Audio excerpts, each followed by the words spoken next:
Hello प्यारे बच्चों, कैसे हैं आप। आशा करता हूं कि आप सब अच्छे ही होंगे। और जैसे कि आप सबको पता ही कि हम आपकी क्या पढ़ रहे थे, मैथ्स की सीरीज़ कर रहे थे जिसमें हम एक्सरसाइज 1.1 के 3 क्वेश्चन कर चुके थे। आज हम करेंगे बच्चों क्वेश्चन नंबर 4 और क्वेश्चन नंबर 5। तो चलिए इन 2 क्वेश्चनों पर चर्चा करते हैं, क्या क्या करना है इनमें और क्या क्या हमें निकालना है। तो देखिए, मैं आपके लिए क्वेश्चन आज पहले ही लिख के लाया हूँ। क्वेश्चन नंबर 4 में आपका कहता है कि आपके पास 2 संख्याएँ हैं, 306 और 657। इनका एलसीएम आप एचसीएफ आपको दिया है, कितना दिया है, इनका एचसीएफ दिया है आपके पास 9, और इनका क्या करना है, आपको एलसीएम निकालना है। तो क्वेश्चन आपकी समझ में आ गया कि 2 संख्याएं हैं जिनका आपके पास एचसीएफ दे रखा और आपने क्या निकालना है, एलसीएम निकालना है। तो देखो बच्चों, इसको करने के लिए हम सबसे पहले कौन सी क्या अप्रोच अपनाएंगे, उस अप्रोच को समझ लीजिए आप।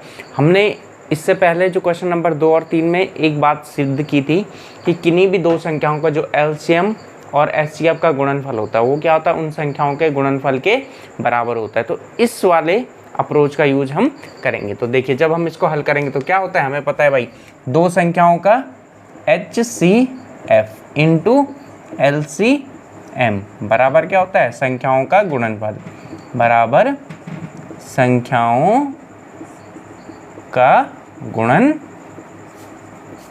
ये चीज़ हमें पता है और ये चीज़ हमने क्वेश्चन में प्रूव भी की थी पीछे, जो हमने क्वेश्चन नंबर 2 और क्वेश्चन नंबर 3 किए थे। तो वहाँ पर उसने हमें ये चीज़ प्रूव करने के लिए क्या दिखाई कि इन संख्याओं का गुणनफल बराबर क्या होगा, उन संख्याओं का एलसीएम गुणा के एचसीएफ। तो देखिए, एचसीएफ आपको कितना दे रखा है यहाँ पे 9, तो एचसीएफ की जगह हम कितना लिख देंगे 9 और गुणा के एलसीएम। ये एलसीएम तो हमें निकालना ही है। और उसके बाद क्या है, संख्याओं का गुणनफल, यानी संख्याओं का गुणनफल यानी जो संख्याएं हमारे पास 306 गुणा के 657। अब देखिए कितना इजी हो गया आपके लिए। अब आपको एलसीएम निकालना है तो ये 9 कहाँ चला जाएगा, इसके बट्टे में चला जाएगा, यानी इन संख्याओं का एलसीएम बराबर कितना हो जाएगा आपके पास 306 गुणा के 657 बट्टे 9। अब देखिए, आप जो पहले कट रहा है आप उस चीज़ को काट दीजिए, उसके बाद जो बची हुई संख्या होंगी उनका गुणनफल कर देंगे, है ना। आपके पास दिख रहा होगा यहाँ पे ये सारे के सारे 3 से कट रहे हैं, है ना, 3 से कट रहे हैं। अब देखिए 6 और 3 9, और ये भी कट रहा है ना। और मैं आपको एक चीज़ और बता चुका हूँ, जो संख्या 3 से कटती है वो संख्या 9 से भी कटती है। तो मतलब आपका 9 का भाग 306 में चला जाएगा। आप यहाँ पर देख लीजिए, देखिए 306 डिवाइडेड बाई 9, है ना। तो कितना हो जाएगा, 9 तियाँ 27, कितना बचा आपके पास 3, 6 9 चकू 36। तो यानी कितना बार कटा आपका 9 से जो 306 कटा आपका 34 बार। अब आप क्या करोगे, 34 और 657 यानी 657 की मल्टीप्लाई करोगे। तो चलिए मल्टीप्लाई करके देखते हैं, और जो मल्टीप्लाई करके आएगा वही हमारा क्या होगा, इनका एलसीएम हो जाएगा। तो चलिए ये देखिए आप, ये हो जाएगा आपका 657 गुणा के 34, 657 गुणा के 34। तो देखिए ठीक है, अगर आपको दिखाई नहीं दे रहा तो इधर कर देते हैं, 657 गुणा के 34। अब देखिए मल्टीप्लाई करेंगे, 7 चक्कू 28 की 8 हासिल 2, 5 चक्कू 20 और 2 22 की 2 हासिल 2, 6 चक्कू 24 और 2 26। ठीक है, ये समझ में आया होगा आपके कैसे कैसे मल्टीप्लाई किया। जिसकी समझ में नहीं आया देखिए एक बार और दिखाता हूँ आपको। 7 चक्कू 28 की 8 हासिल 2, 5 चक्कू 20 और 2 22 की 2 हासिल 2, 6 चक्कू 24 और 2 26। अब देखिए गुणा गए, 7 तियाँ 21 की 1 हासिल 2, 5 तियाँ 15 और 2 17 की 7 हासिल 1, 6 तियाँ 18 और 1 कितना हो गया आपके पास 19। ठीक है, तो 8 का 8, 2 और 1 3, 6 6 12 1 13 की 3 हासिल 1, 9 और 1 10 और 2 12 की 2 हासिल 1, और कितना बचा आपका 2। यानी इन सब का मल्टीप्लाई करके कितना है आपका 22,338। अर्थात इन दोनों संख्याओं का जो एलसीएम और एचसीएफ होगा वो कितना होगा 22,338 हो जाएगा। ठीक है, 22,338 क्या हो जाएगा इसका एलसीएम। और यही चीज़ हमको निकालनी थी, यही चीज़ तो हमको निकालनी थी, हमें इन 2 संख्याओं का क्या निकालना था, एलसीएम निकालना था। तो एलसीएम कितना आ गया हमारे पास 22,338 आ गया। देखिए, अगर जिसके समझ में नहीं आया मैं एक बार और बता रहा हूँ। आपके पास क्वेश्चन क्या दिया था, ये 2 संख्याएं थी आपके पास 306 और 657। इनका आपके पास एचसीएफ दिया था 9 और आपसे कहा गया था कि इन संख्याओं का एलसीएम निकालो। तो हमने क्या लगाया भाई, हमें पता था, सूत्र हमें पता था क्या था, एचसीएफ गुणा के एलसीएम बराबर संख्याओं का गुणनफल। तो एचसीएफ आपके पास 9 दे रखा था, एलसीएम आपको निकालना था, संख्याओं का गुणनफल ये था। तो 9 इसके कहाँ आ जाएगा, डिवाइड में आ जाएगा, और आपने यहाँ पे जब इसको सॉल्व किया तो 338 आ गया। तो पहला क्वेश्चन ये था प्यारे बच्चों, ठीक है, समझ में आया होगा। आपके समझ में नहीं आया तो आप कमेंट करिए, मैं आपको फिर से समझाने की कोशिश करूंगा वहाँ पे जिस भी बच्चे का कोई डाउट होगा। चलिए अब आ जाइए, हम अगले क्वेश्चन की बात करते हैं। तो क्वेश्चन नंबर 5 क्या कह रहा है आपके पास, जांच करो कि क्या प्राकृतिक संख्या n के लिए 6 की घात n अंक 0 पर समाप्त हो सकता है। 6 की घात n 0 पर अंक 0 पर समाप्त हो सकता है। तो देखो प्यारे बच्चों, ये कहना क्या चाह रहा है, पहले तो आप प्रश्न को समझिए। ये क्या कह रहा है कि आपके पास 6 की जांच करो कि क्या किसी प्राकृतिक संख्या n के लिए 6 की घात n। अब देखो यहाँ पर आपके क्या, आपको इस पहले क्वेश्चन समझना है। यहाँ पे आपके पास n का मान क्या, n प्राकृतिक संख्या यानी 1 2 3 4 इस तरीके से कई सारी संख्याएं हो जाएंगी। अब देखिए अगर 6 की घात 1 है, 6 की घात 1 है ना, तो मतलब कितना हो जाएगा, 6 1 जा 6 हो जाएगा, ठीक है। अब देखिए आप अगर 6 की घात 2 हो जाएगी तो 6 की घात 2 का मतलब 6 गुणा गए 6, 6 6 का 36, ठीक है। अब ये देखिए ये कितना है आपके पास, फिर 6 है। अब 6 की घात 3 हो जाएगा, 6 गुणा गए 6 गुणा गए 6, 6 6 का 36 6 का 216। इस तरीके से आपका ये आगे चलता रहेगा, ठीक है। इस तरीके से आपका क्या चलता रहेगा, आगे चलता रहेगा। अगर देखिए ये कहाँ पर समाप्त होने की बात कर रहे हैं, 0 पर समाप्त होने की बात कर रहा है। तो कोई भी संख्या 0 पर कब समाप्त होती है, मैं आपको बता चुका हूँ जब मैंने आपको गुणनखंड के नियम बताए थे, ठीक है। अगर किसी भी संख्या के अंत में क्या आता है, या तो 0 आता है तो इसका मतलब क्या हो, 5 से विभाजित होगी। और 5 से विभाजित होने का मतलब क्या है कि अगर हम उसके अभाज्य गुणनखंड करेंगे तो उसके अभाज्य गुणनखंड में कहीं ना कहीं क्या आएगा, आपके पास 5 आएगा। देखिए जैसे मैं आपको उदाहरण के लिए समझाता हूँ, मेरे पास क्या है, एक संख्या है मानव 40 है, कितनी है 40 है, ठीक है, कितनी है 40 है।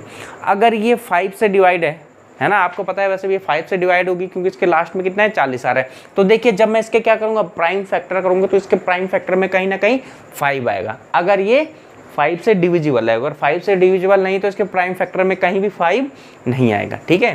तो अगर कोई संख्या 0 पर समाप्त होनी तो इसका मतलब क्या है कि जब हम उसके गुणनखंड करेंगे तो उसके गुणनखंड में कहीं ना कहीं क्या आएगा, 5 आएगा। यानी जब हम उसके क्या करेंगे, प्राइम फैक्टर करेंगे तो उसके प्राइम फैक्टर में कहीं ना कहीं 5 आएगा ही आएगा। देखिए आप यहाँ पे देखिए सबसे पहले तो 0 तो सबसे पहले 2 से जाएगा, है ना, 2 से देखें तो कितनी बार दिया आपका 20। अब देखिए फिर 0 है तो 2 से जाएगा तो कितना हो जाएगा 10, फिर 0 है तो 2 5 जा 10, देखिए कितना आ गया आपके पास, लास्ट में 5 आ गया। इसका मतलब क्या है, जो ये 40 है, ये 40 कितने से, 5 से भी डिविजिबल होगा।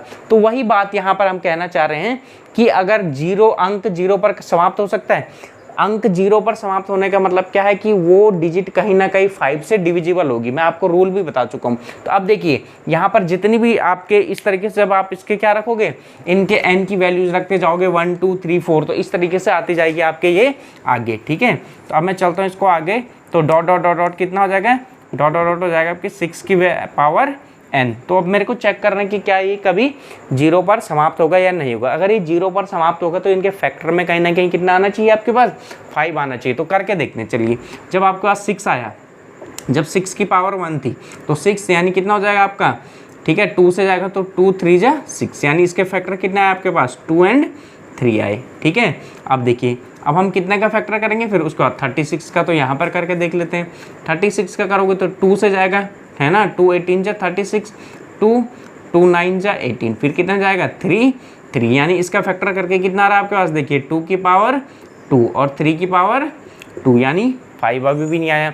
चलिए अब अगला कितना आपका 216, तो 216 को भी करके देख लेते हैं, ठीक है। और यहीं से हमारे पास एक जनरल कंक्लूजन निकल जाएगा, ठीक है। तो देखिए 2 से करोगे आप कितनी बार जाएगा, 2 1 जा 2 0, 2 8 जा 6, फिर 2 से देगा 2 5 जा 10, 2 4 जा 8, फिर 2 से जाएगा, है ना, तो 27 2 जा 54, फिर 3 से जाएगा, है ना, 3 9 जा 27, फिर 3 3 जा 9। तो मतलब क्या आ जाएगा आपके पास यहाँ पे, देखो 2 की पावर 3 और 3 की पावर कितना आ गया 3। मतलब जब आप इसी तरीके से आगे लिखोगे 6 की पावर 4, है ना, तो जब आप उसके फैक्टर करोगे तो कितना हो जाएगा आपके पास 2 की पावर 4, 3 की पावर 4। इसी प्रकार जब आप 6 की पावर 5 लिखोगे तो कितना हो जाएगा आपका 2 की पावर 5 इंटू 3 की पावर 5, मतलब इसी तरीके से आगे आपका चलता रहेगा।